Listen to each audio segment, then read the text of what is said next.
So I wanted to go over the process of upholstering this little ottoman. It's a great little arts and crafts style ottoman, and it starts with just applying the jute webbing. So this is a real traditional method here, just using a webbing stretcher and a staple gun to apply the webbing. We go straight in one direction first, and then when it comes to lacing in the jute webbing the second direction, think about using a basket weave pattern where you alternate the position of the webbing, and that's just for maximum strength. Now normally on something like this you would double up the layers of jute webbing before you stapled it down. With this little ottoman there's actually not much padding over the top of the jute webbing, and so we actually didn't fold it over. We just used a single layer and went ahead and stapled it in place. And then there's an optional layer of burlap. This is doubled up burlap that we just attach with a little spray adhesive, followed by an undersized piece of high loft batting, and this is just to crown and shape the foam a little bit. Next up is high density, medium firmness foam in a 1-inch thickness. We'll mark out the size we need and head over to the bandsaw to cut that with a 45-degree back bevel.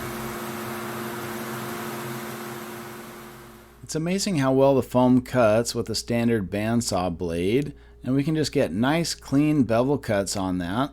Now you'd think that you might have the bevel facing up, but the way we're going to install this is actually bevel down once it's on the ottoman, and what that does is just help the foam taper down to a thin point so there's no noticeable transitions once we put the batting on top.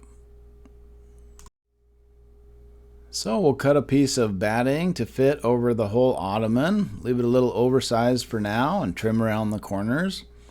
This just gets stapled in place with our 23 gauge fine wire upholstery stapler, and we'll wind up trimming off the excess with either a razor or some scissors. And then we get into the fun part here, trimming out the leather panel that we'll use for this ottoman project. You do want to stay about 3 inches over size on each dimension for this, just so we have plenty of room to wrap under and staple under the arched rails of the frame.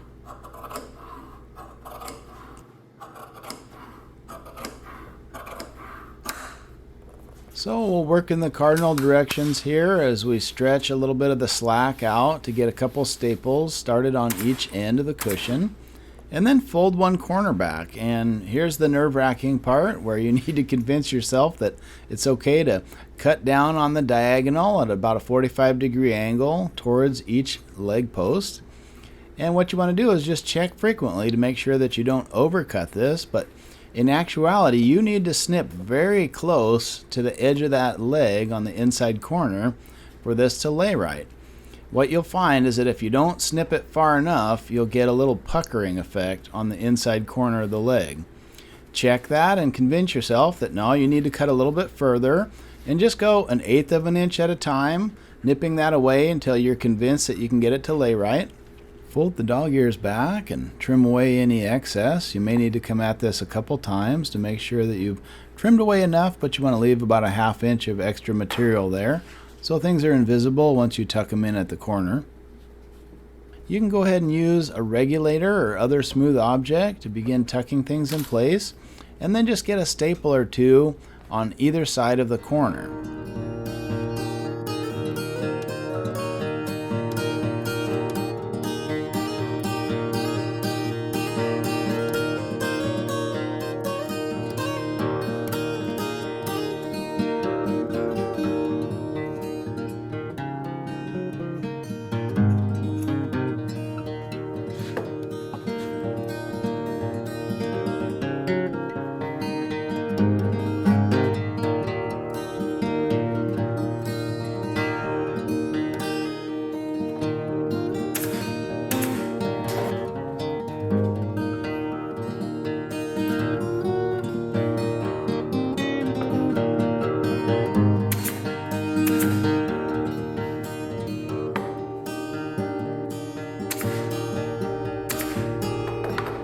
We'll button up our last corner here and then flip the ottoman over so we can finish up stapling where we can see it a little better.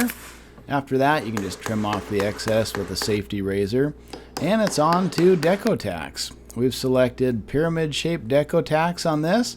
They have a really great look, but they're a little harder to install than a round head Deco Tack, so I'll refer you to my specific video on installing pyramid shaped Deco Tacks for more techniques there. Overall, I'd just like to encourage you to try a first upholstery project, and this little ottoman may just be a great place to start. After all, you may surprise yourself with success on your very first try. Hey, thanks for watching. We'll catch you on the next one.